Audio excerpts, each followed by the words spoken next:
Hi, and welcome to Sick Biz Business Course, module number 6. This is the module that I've been talking about a little bit and anticipating getting to, that I'm super excited to share with you.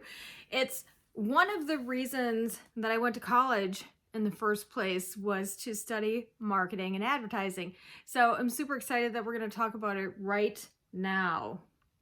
Marketing 101. And what do you need to know for your brand new business or for the business that you're keeping afloat as a person with a chronic illness or a disability that makes it a little challenging to run a business than what a normal person would go through?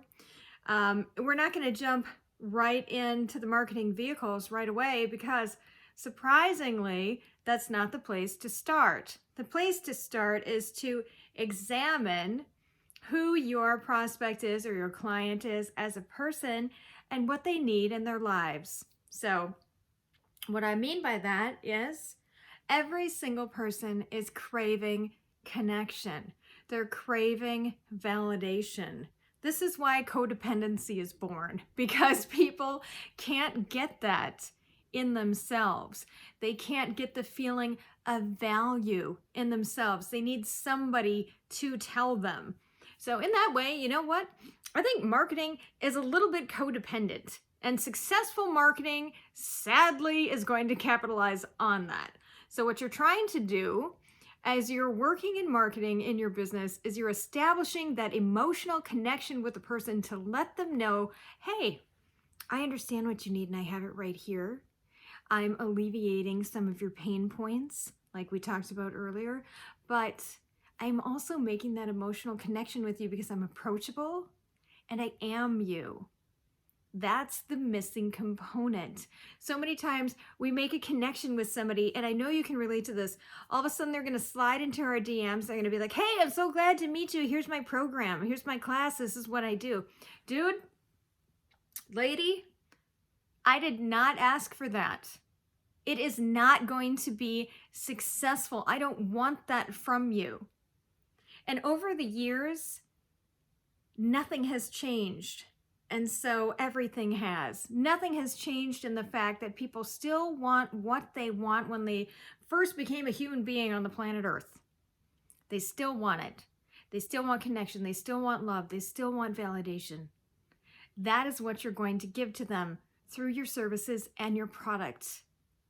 And I'm not advocating that you say, well, I'm going to take advantage of their emotions. No. Again, you're responsible because you care and you actually offer a product that is going to help them. At the same time, this is why I don't chase clients. If I've got somebody who says, I'm not really, I don't know, maybe I could do it myself and whatever.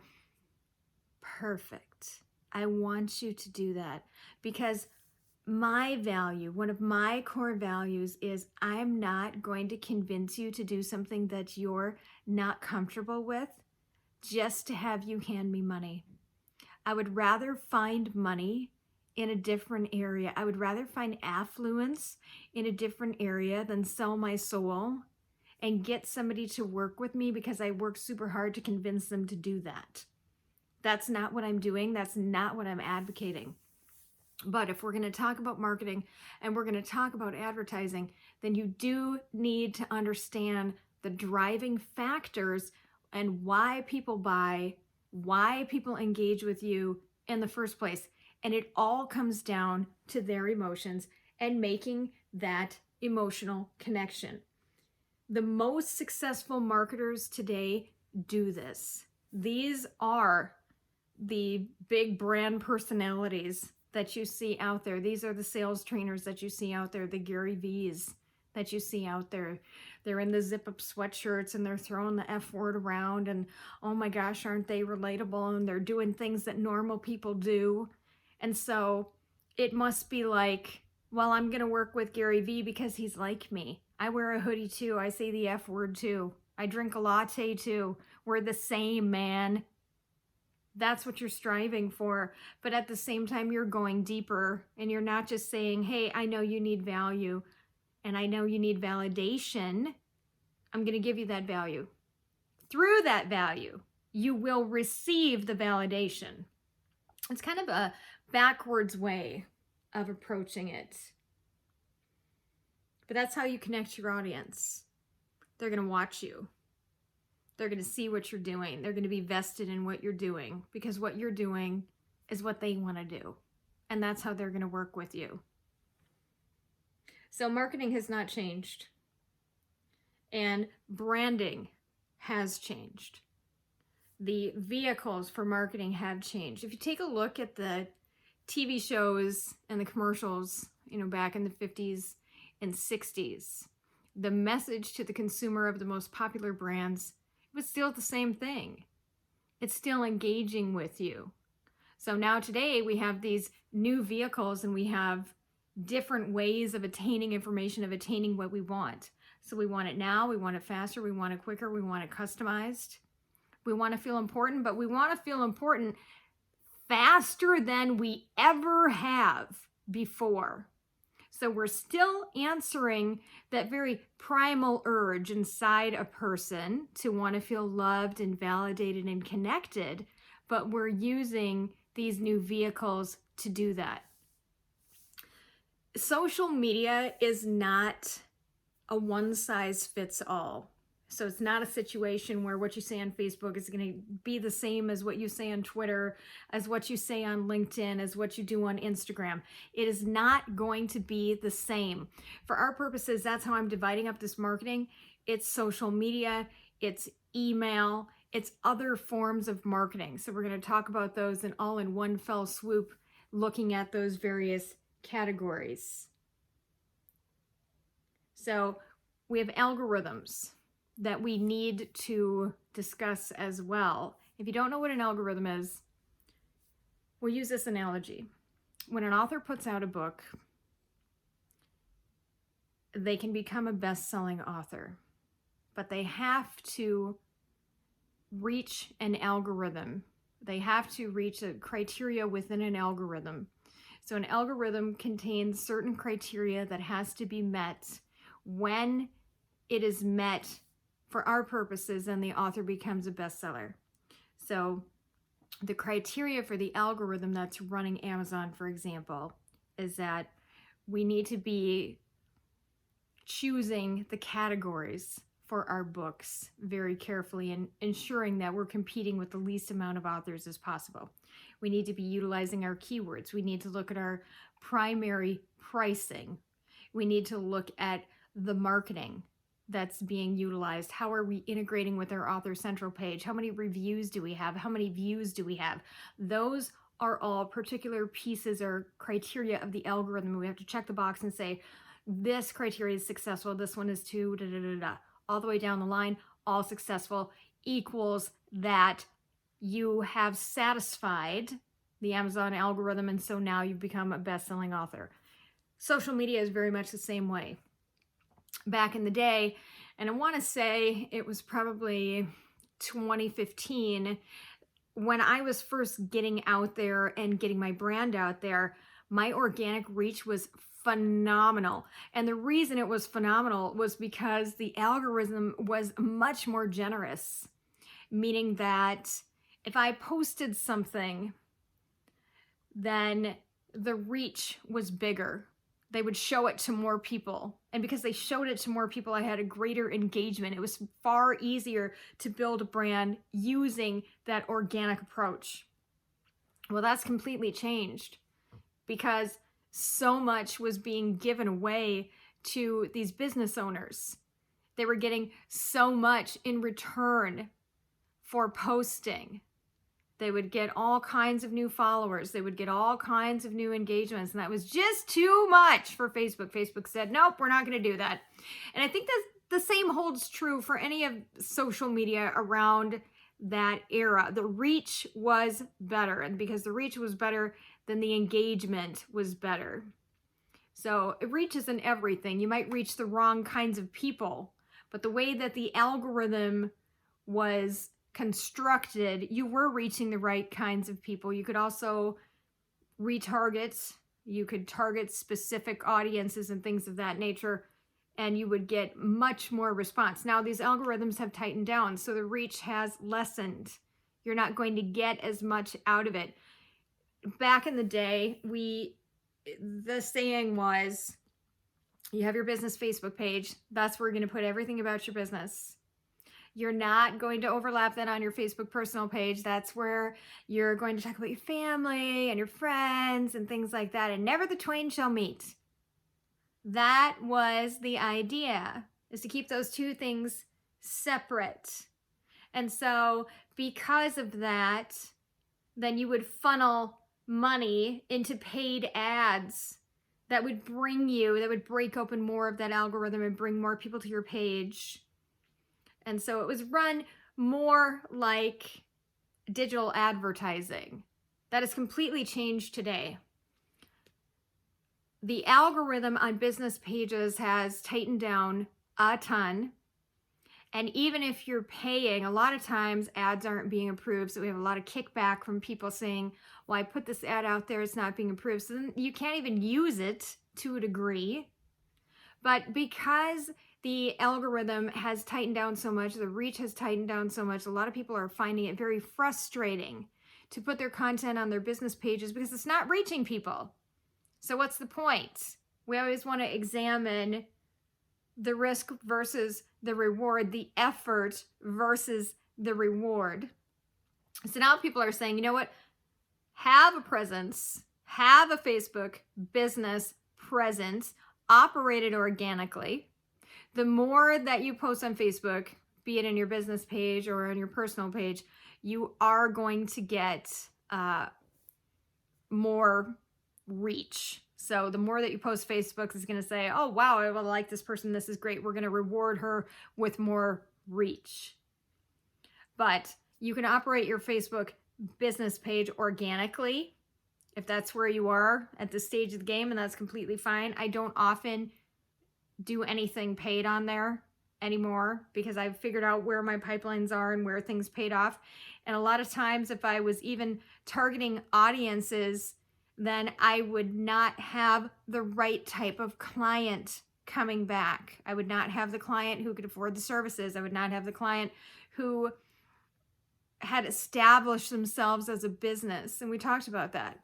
It's important that you, in my ideal clientele, that you have a business so that you understand the value, so that I'm not sitting there going, but this is the value, this is the value. Do you get it? So I wasn't getting the right types of people back. So I have found that organic Facebook posting works completely fine for me. I do it periodically. If I've got something big going on, then yes, I am going to use some paid advertising, and I'm going to make sure that I tweak down on my targeting so that I can pull in the kinds of people that I think are going to benefit from what I'm promoting. The big thing about Facebook now is that you're using your personal page for your business. Now, I want to qualify that though, because, and I don't want to target MLMs, but so many of them make it so easy, man. They really do. They operate in such a fashion that stresses to the salesperson or to the person who is charged with growing their business under whatever organizational chart they're looking at. It's usually in the shape of a triangle, but it stresses to them that we want you to exhaust your family and friends. I'm not talking about doing that. I'm not talking about hitting up your Facebook personal page constantly. Are you gonna buy this for me? Are you gonna do this? Da, da, da, da, da. I'm not talking about that. We all know that. Stop inviting me to the makeup parties. Stop asking if I want to participate and sell CBD, if I want to be a part of this nutrition program. Stop asking, okay? When you do that, you do it the wrong way. Like we talked about, you're going to alienate people. It's far easier to make that good first impression than it is to redo it and say, oh, shoot, I screwed up. I'm going to redo this impression. And now, do you like me now? Does that erase the experience that we had before that was negative, that positioned me in your mind negatively? Don't go there. It makes it so much harder to operate your business. So you're going to use your Facebook page for your personal page with your personal brand overlap, but you're not going to shove your business down people's throats. You're going to let them know what you do, that you're excited that you do it. Maybe you're going to share some funny memes about it. You're going to celebrate your clients on there. I'm so excited about this. This is wonderful. This was an awesome project to be on. Things like that are more soft sell, tacit approaches to let people know, hey, this is what I do. This is what I've been involved in. So then they understand, oh, hey, this is what she does for business. I didn't know he did that. That's pretty cool. The publisher that I talked about, the one who said, I'll pay you X amount of cents per word. Well, I met her that way. I met her through a Facebook post that I made. I'm a publisher. I didn't know you were an editor. We should talk. So it's effective. It's not as effective as like, here's my goal. I'm going to post this thing. This is going to get me a sale. You're working and you are inserting yourself at the forefront of their mind so that you become top of mind. Oh, I know so-and-so. Oh, right. She runs that digital agency. That's right. I should give her a call. Oh, my friend needs something. Because you're cultivating that content. You know, you're nurturing it. You're growing that content on your page. You're letting people know this is what I do. That's the new way. And the reason you want to do that too is because the algorithm is far more generous on your personal page. So you want to take advantage of that. Again, where are you spending your time? How is it paying off? For me, I'm like, great, I've got a presence. I've got a Facebook business page. Zoop-de-doo. I can send people there and say, this is an example. These are some business examples. Here's where you can find a blog. We're current. We have a logo. We're a real deal. But I'm not necessarily going to cultivate a lot of that content on that page. We talked about LinkedIn a little bit. And LinkedIn is like that conference call where everybody's talking at once or nobody's talking, and taking advantage of that. Doing the very same thing that I'm talking about, whether it's sharing memes, whether it's that you're creating an article yourself. You want to get out there. You want to be a voice on LinkedIn. It is incredible when you start putting yourself out there, how many different requests you're going to see coming in. What you do with those is completely up to you. I'm totally turned off by the automated emails that I get in response to accepting these requests where people will be like, hey, I saw you accepted my request. By the way, did you know I do this, this, and this? Get it. I get it. LinkedIn is a business site. You're supposed to do this, okay? It doesn't mean that it's not uncomfortable. It doesn't mean that it's not very obvious and kind of icky. So I don't advise you to do that, but I do advise you to get to know people. LinkedIn groups are another great way for you to get to know people because you share a commonality. And so you can start to kind of crack the code around that a little bit, meet people that are in your industry or a similar industry. So I highly recommend that. If you're sharing information on Facebook, what I do is I look at which of my platforms are paying off for me. So I know that I'm most successful on Facebook. That means if I say I have 3 pieces of content for Facebook, that Facebook is number 1. That's my first priority. I'm designing everything around Facebook. So Facebook is number 1. I'm going to say this. Here's what my link is. Here's what my image is, whatever. I know I'm going to modify that if I go to LinkedIn. I'm going to look and see what the algorithm is there. What will I be rewarded for? There's specific options that I can use that will give me more reach. Absolutely, I'm going to use them. When it comes to Instagram, Instagram is a site. So when I do my podcast, I also follow that up with a podcast blog. So we're repurposing content. I'm taking that content from the podcast. I have somebody fashion that into a blog that becomes a link on the SickBiz site. I can take that link. Usually when a link comes up, it's got a bunch of gobbledygook at the end. It'll be like www.sickbiz.com/ blah, blah, blah, blah, blah, blah, blah. A bunch of numbers and letters that nobody can recognize. Well, I know Instagram is a glossy site They like big pictures. They like color. They like compelling, captivating, a handful of keywords.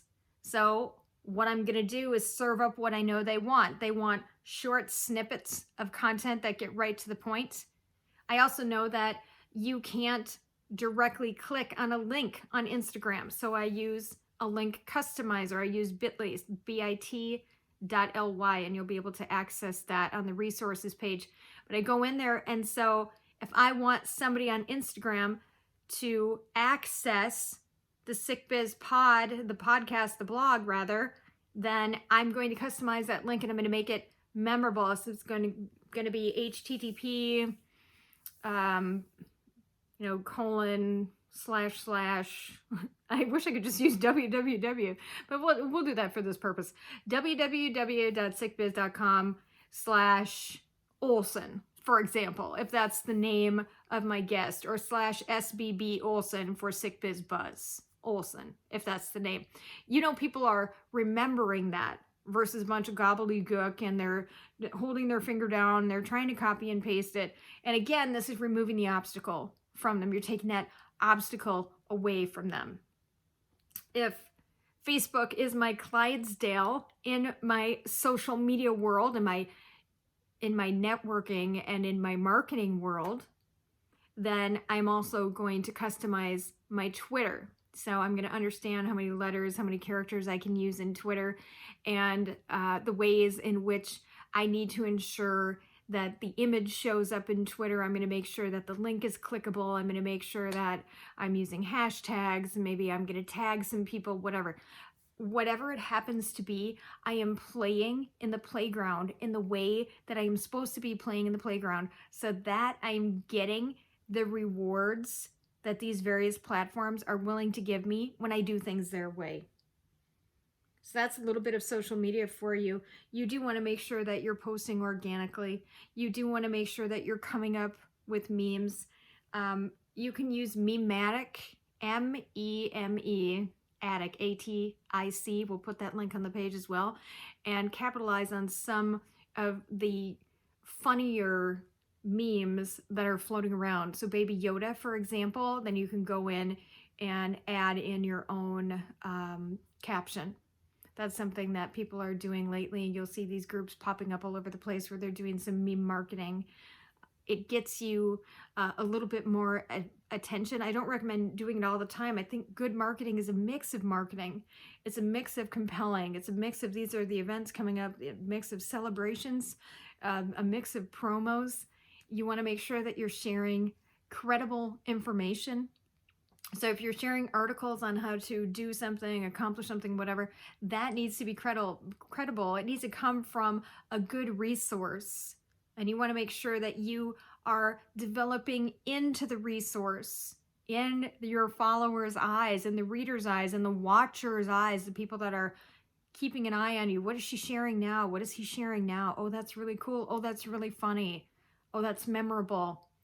Have them make that association with feeling good, with you providing the resource, with you providing these solid and valuable feelings with your brand, with you. That's how people are going to work with you. I'm going to work with her. She's like me. She gets it. That's super funny. Absolutely. I totally get it. Sleep is a superpower, man. 100%.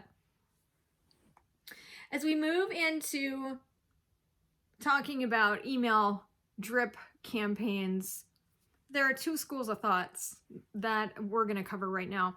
One is that the money is in the list. Now, this is a saying that was going around in about 2015, and people were saying if you had this great email list, then you had data, you had contact information, you had ways to contact your customers.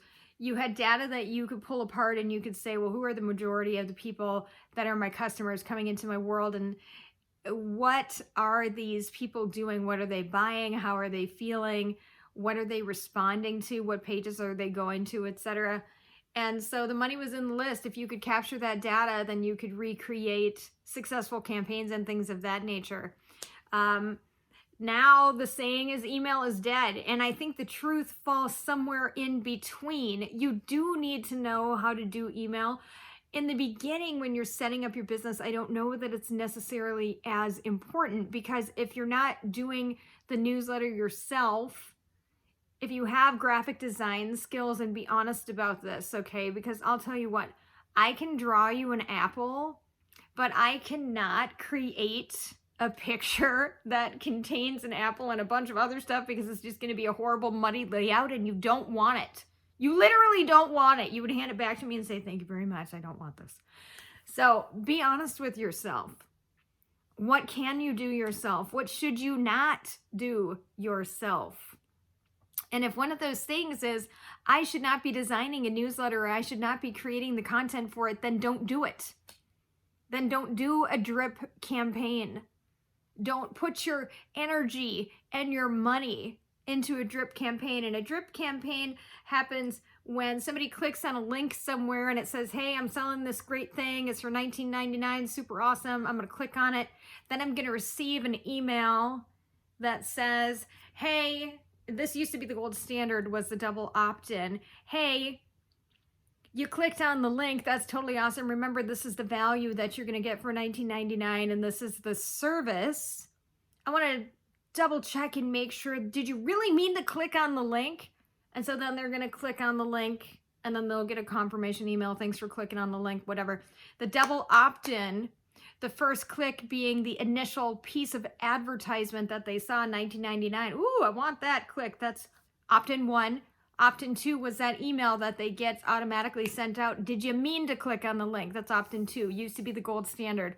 Is not the gold standard anymore. And so you have more of a chance of people who are not as committed to you to sign up for your emails. And that's fine. That's fine. That actually has improved things for people, and it makes sure that we have to get super specific about our marketing, who we're talking to, and actually give a crap about our marketing efforts. So I think that is actually fine.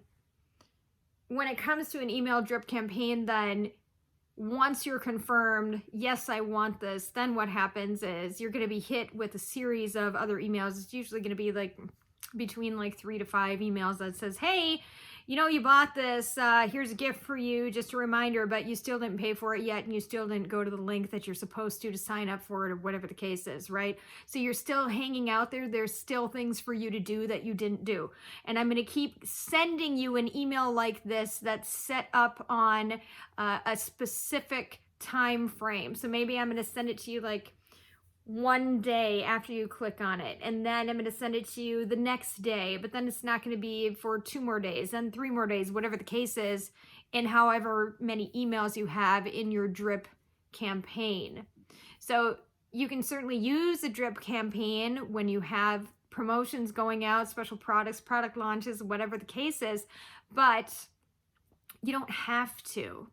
You don't have to have an email newsletter. I'm only getting to the point right now where I'm thinking about having one. And I had to put some thought into this because I'm not going to design it. I don't have time to do that. I have too many books to edit. I have too much to do otherwise. And that's another part of running a successful business, is knowing to say, it's not time for that because I don't have the resources for that yet. And that's okay. This is all about running business your way. This is all about you making the choice. What am I going to do? What am I going to pick? Where am I going to advertise? How am I going to advertise? What am I going to advertise in terms of, am I going to share memes or articles or promos or humorous bits or whatever the case is? This is you deciding what that looks like for your business. But emails are used in a variety of ways. You can send newsletters, you can send campaigns, you can remind people of things, all sorts of things. And obviously they're used as a method of communication as well. We don't need to talk about that as it pertains to marketing, but you do not need to jump into that when you're first getting started. Facebook groups, we've talked about briefly. This is another method of marketing. It's critically important to establish yourself as a resource in a Facebook group. And I don't mean just one group. You know, my acceptance of being the person to go to in a Facebook group started with one group and it grew to 2, 3, 4, whatever the case is.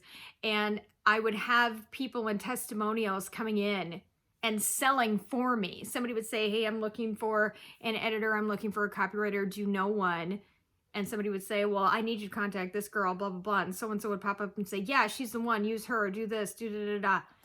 And I was sold. I had people that I had a very easy lay down sale. They said, well, so-and-so recommended you. Everybody recommended you, so I'm going to use you. And how do we get started and whatever.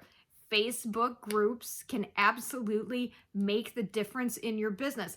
Make sure you talk to the admin too, especially if the admin is advocating for you and saying, yep, she's great.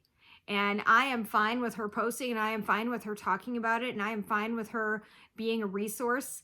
Then you've got the admin backing you up, but you're also not going to get in trouble for posting in those Facebook groups. And I think that's an important thing to remember is we want to some degree, ask for forgiveness instead of permission in life. This is not one of those cases because you can get spanked, you can get penalized, and then you can get removed from the group.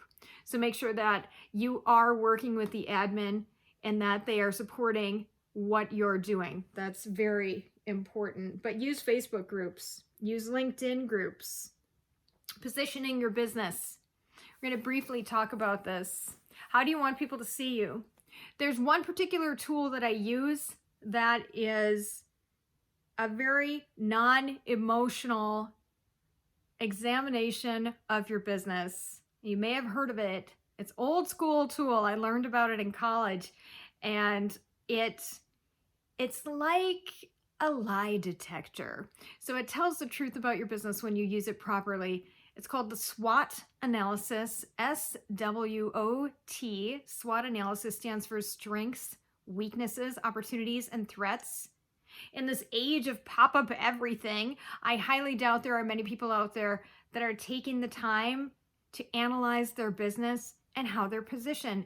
And the SWOT analysis looks at your business across all platforms, on your pricing, on your marketing, on your messaging that you're sending out to people, on your mission, on your objective, on your perspective, on all sorts of things, on your finances, your processes, on your systems, on your products, on your services, on your deliverable methods. You're examining my business. So the first aspect of the SWOT analysis is strengths. That's obviously a super fun one because you can look at your business and say, I do this well, I do this well, I do this well. I'm priced well here, I'm priced well here. This is going super well. My clients love this, they love this and this. Oh, good. Fill up with that goodness. Fantastic. The next step is not so fun. It's it's mandatory. You need to know about it. What are your weaknesses? It's not an exercise where you're going to flagellate yourself and beat yourself up and, oh, I'm weak in this area, I'm terrible. No, this is just an examination. Step outside your body, step outside your emotional attachment to your business. What can go better? You know what can go better when you look at your business. Some areas where you're like, oh, I wish that, oh, I'm really struggling with that. Oh, I can't figure that part out yet. So I'm delivering it to my client, but it's not coming out the right way and it's not perfected and I don't feel good about it. That's probably a weakness. If you've got a product or service that's not selling well, that's a weakness. If you've got a communication that's not going well, oh, I keep going through virtual assistants. That's a weakness. What part of your business can you point to that needs improvement? Or it's a weakness in your business. One, maybe you can't solve it, so you've got to send it off to somebody else and say, hey, I need some outside perspective. What do you think I should do here? Or two, if it's an offering and it's just not going anywhere, then it might be time to cut it. Either way, you're either improving that dead weight or you're cutting it. So you're alleviating that burden. Third, threats. Threats has to do with who's circling the water around you. What kind of sharks are out there? What are people doing? What are they doing really well? What are your competitors doing? How are they pricing things? What are they offering? What innovations have they come up with that you haven't hit upon yet? How can you, I don't want to say regurgitate them, but the old saying is that nothing new has been created. So how can you customize what they're doing and make it your own? How can you derive new inspiration from it to improve your business? That's what you're looking at. Where is their pricing? Are they lower than you? Why are they lower? If they're only a titch lower than you, but they're still kind of in market, why are you higher? And are you sacrificing potential clients? That's a good question to ask yourself. That's a real question to ask yourself. How hard do you want to work to bring people in? Do you want to reduce prices and have more people come in, or do you want to work harder at a higher price and have fewer people that you're serving? I like to reduce prices a little bit. So that way I feel like I'm getting what I need because I know it's still priced really well, but I can serve the client at the same time and I get more deals that way. And some people don't agree with that. They say the average close rate should be like 70%. Mine is higher than that. I like it to be higher than that. I get excited about it being higher than that. The money that, if it's priced lower, it's not priced in the basement. It's still priced really well and enables me to work with other team members. So finally, strengths. That's the last part of the SWOT analysis, and that's another fun one to go through. Where am I strong? What are my offerings that I'm strong in? Where am I an expert? How can I do more of that? That's that old saying too, is you're going to implement, then you're going to analyze, then you're going to tweak, then you're going to re-implement, and you're going to do that over and over and over again until you can replicate success. So in terms of your strengths, where are you hitting it out of the park? And how can you even improve upon those strengths? How can you create new opportunities out of those? You can piggyback your strengths and your opportunities at the same time. Marry those two together and see how they can benefit each other. That's kind of a fun exercise to do. It also really makes you feel like a business owner. If you're not feeling like that. Sometimes we don't feel like that. We're like, well, I just get up and then I go to the laptop and I do stuff and, oh, but I guess I'm a business owner. One of the best things that I did was to figure out what I did well and to figure out what I was wasting my time on. Like I talked about, you don't want to buy design layout from me. I'll refer you to somebody, or if you've got a project that needs it, then we'll pull in a graphic designer, but I'm not doing that myself. It's one of the best things that I did. It made me feel good because I'm not offering a marginal product. I'm not saying, oh, I can work on this for 15 hours and get paid next to nothing, and it's not going to be very good. I don't want to do that. I don't want to do that. I don't think you want to do that. So it's easier to have that conversation and say, what am I an expert in? I'm an expert in these 3 areas. You just want it to be a handful of things. Don't have it be just a big long litany, a list of things that you can do and that you can kind of do. It's passable, you know. Pour your passion. Here we go back to module number 1. Pour your passion into your business and be selective. So we're going to talk about finally blogging externally versus blogging internally, or blogging for your website, for example. And the end result of that is all to increase visibility online. Blogging externally, and some people will argue that, hey, majority of sites are not paying nowadays. And to that I say this is another individual decision that you're making. So you need to decide, does that make sense for you? For me, it made sense because I chose to blog in places that had high visibility, or I chose to blog in places where I could contribute to a conversation, so it had a deeper meaning. I chose to blog in places that I knew were going to pay off. And I would look at, well, they're not paying me, and so I'm spending time doing this. What's that going to do for me?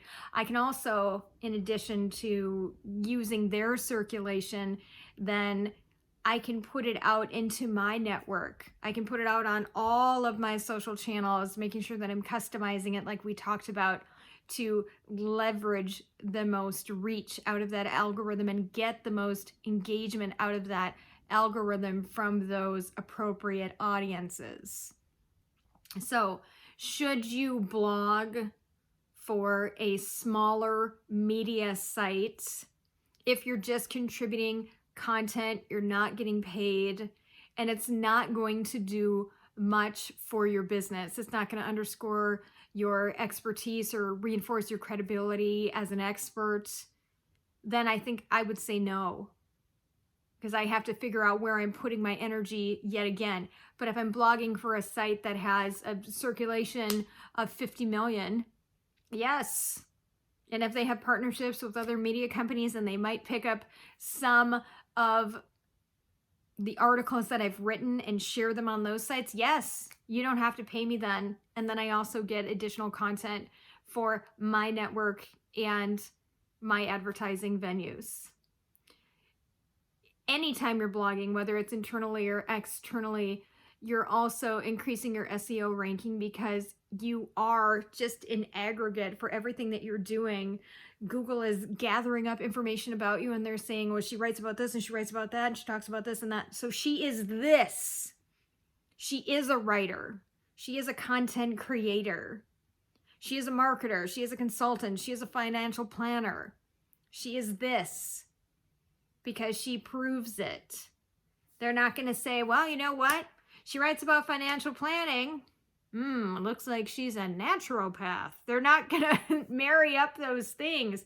And so SEO has also had their criteria tightened down. You used to be able to jam pack SEO keywords into an article or into a media advertisement piece or something like that. And you can't do that anymore. Now, who you are and your credibility as a person, your authenticity, is based on the type of content that you put out. And so you are going to be feeding into that authenticity when you both blog externally and internally. So why should you blog internally? Well, you're blogging internally because you're creating media pieces that you can share. You're blogging internally because you're showing your customers that I'm current and I'm relevant and I do this and I know what I'm doing. So when I talk to you about, I want to blog for you, you can go to my site and say, oh, she wants to blog for me. Well, she hasn't blogged in a year. Oh, maybe I shouldn't use her. You know, you have to put your money where your mouth is. In other words, if you say you're an expert, you have to continue being an expert in that field. That's why you're blogging internally. You're also blogging internally for the SEO reasons that we talked about. You're sharing organic pieces. Your pieces that you write on your website oftentimes can be reprinted on other media sites as well. So that's another reason. And again, this is all about consistency. I didn't start actually blogging or writing until September of 2014. And all I did week after week after week after week after week for years on end was create one blog. From there, I moved into formatting blogs for the Good Men Project. They have a circulation of about 5 million. And so I was able to develop some media partnerships, relationships with them, help them with some of their initiatives, and put some of my own skin in the game, which meant that they wanted to help me more. So you want to look for some of these opportunities too. I'm going to scratch your back, you scratch mine.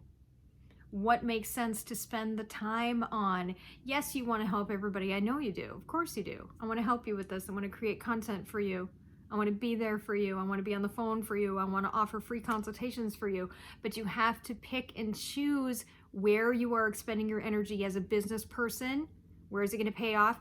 But more importantly, where are you going to spend your energy as a person who is likely dealing with some health challenges?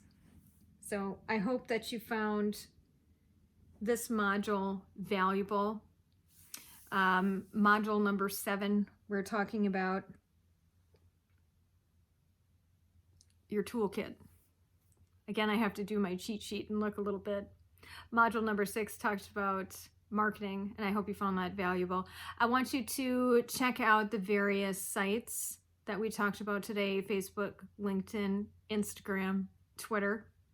See which ones make sense for you. See which ones you can get traction on. Explore. If you're a person who's creative and feel like you want to create a newsletter, you can explore some of these email CRMs out there. I use MailChimp. MailChimp allows you free usage. I think it's up to, I don't know if it's 5,000 people or 2,000 people or whatever.